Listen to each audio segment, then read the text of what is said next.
Welcome back to the channel. I hope you're having a great day. So in this video, we're going to talk a little bit about our elections are now open, the rules. This is for our miner and curators.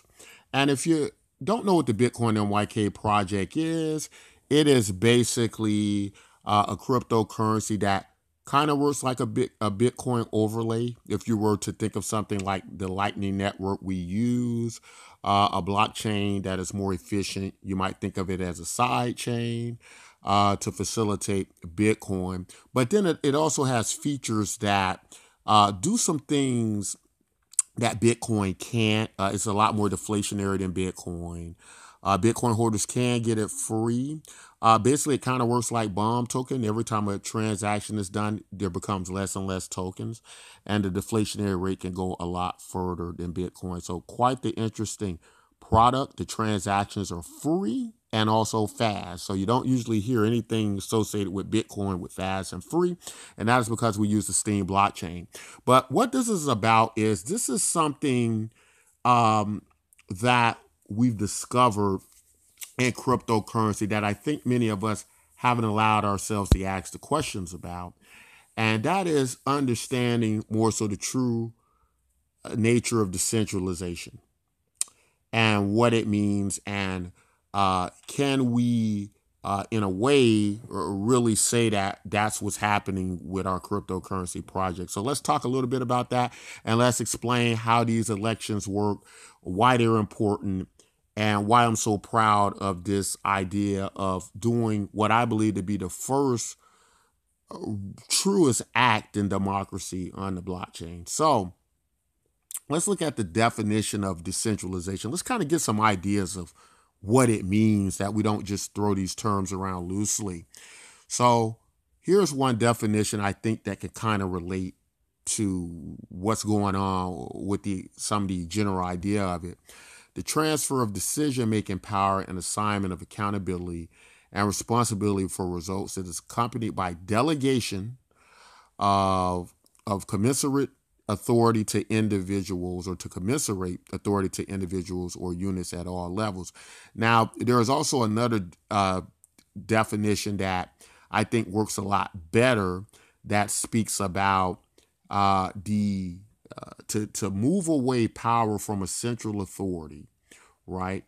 To delegate it away, power from a central authority, and to move it to a more decentralized group, or a bigger group, right?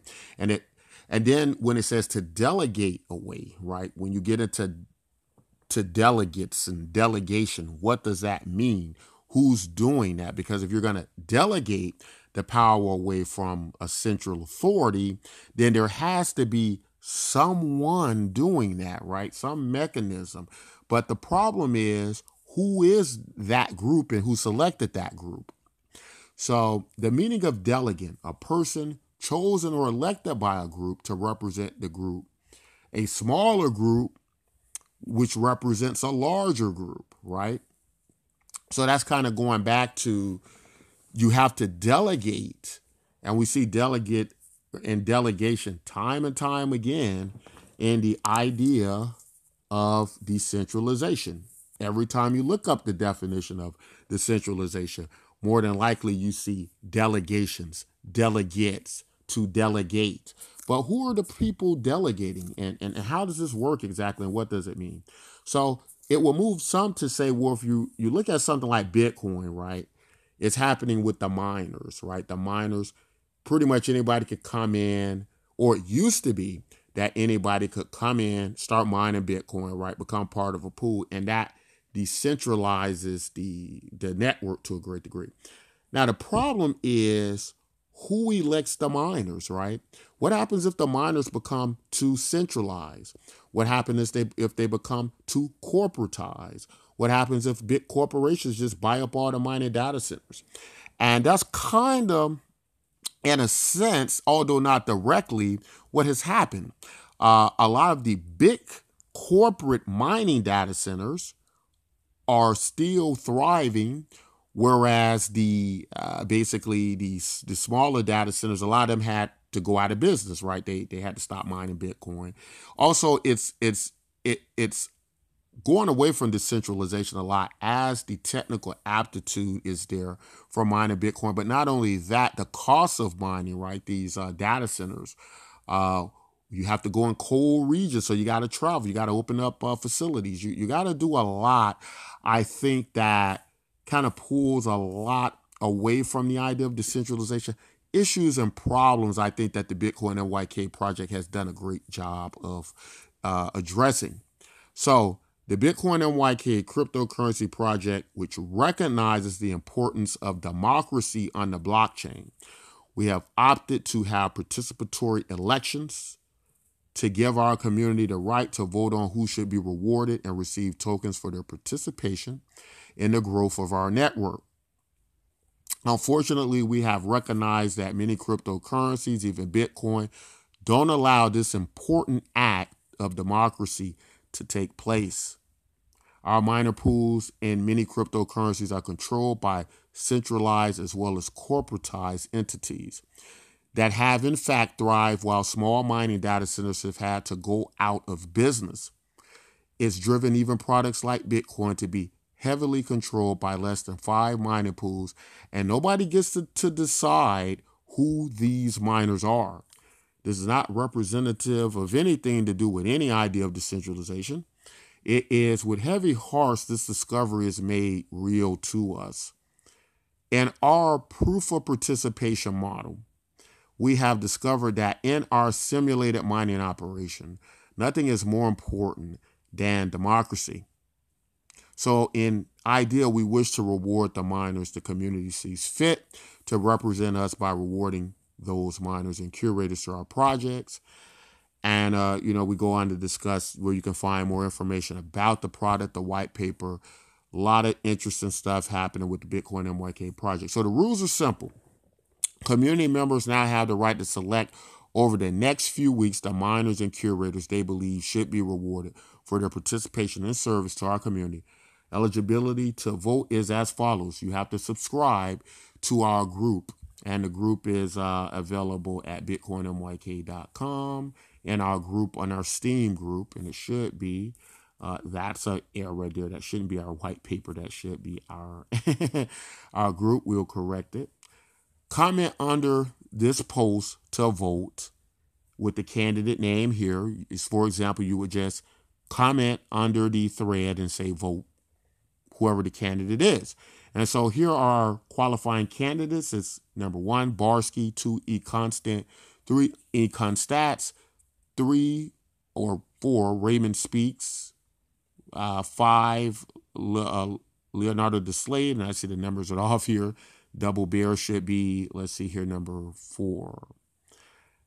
Nathan Peters is number 7. 8 is Justin Park. 6 is TMPS. And 7 is ITYP.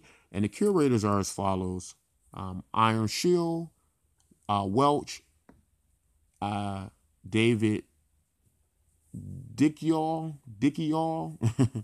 and top miners and curators rewards as follows.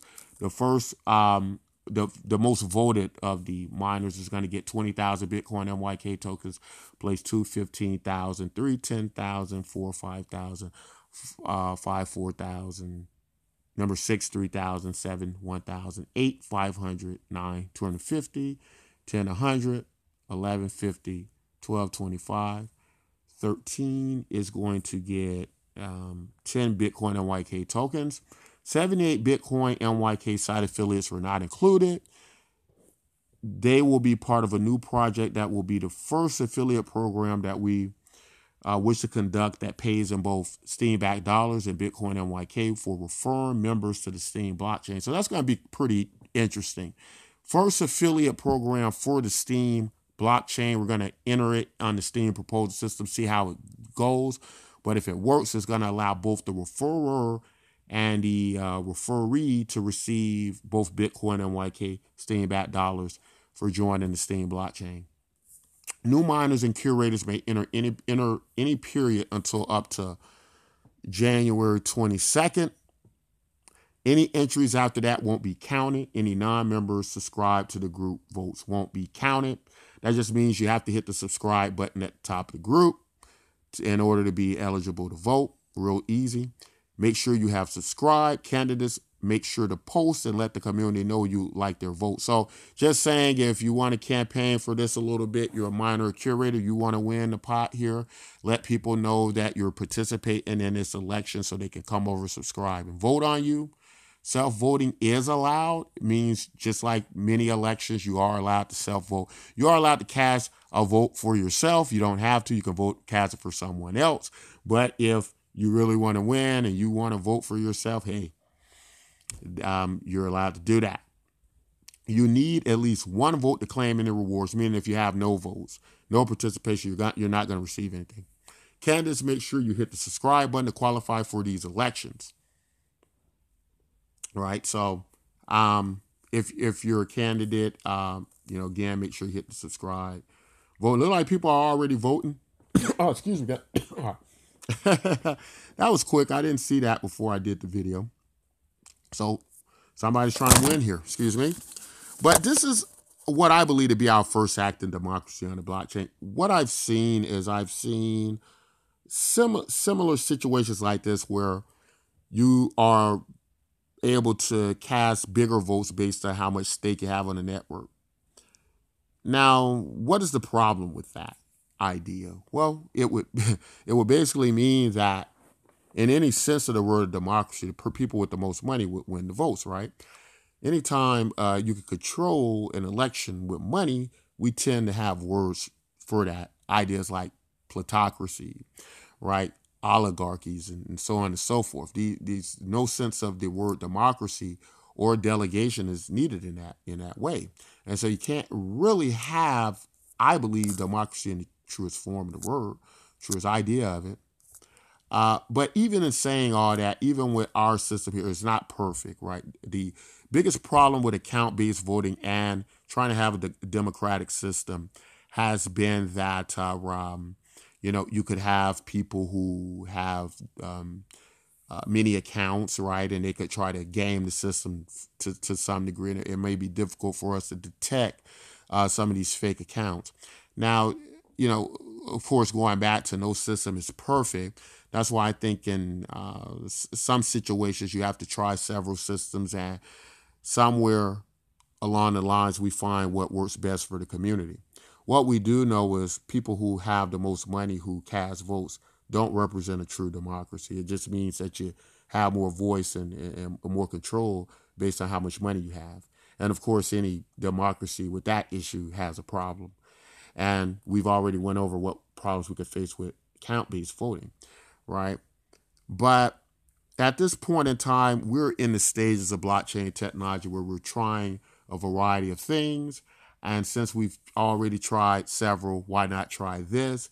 So we think it's going to be quite interesting to get the activity and participation to go along with the proof of participation model.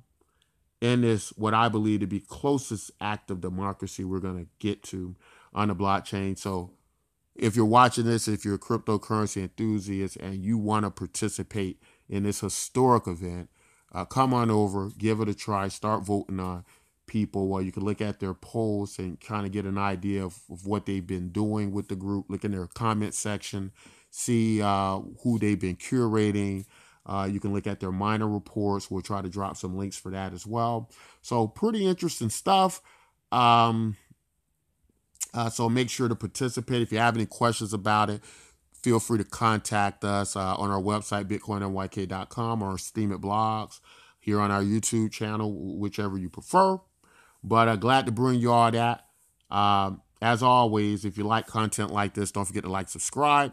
And until next time, take care and good luck in these elections.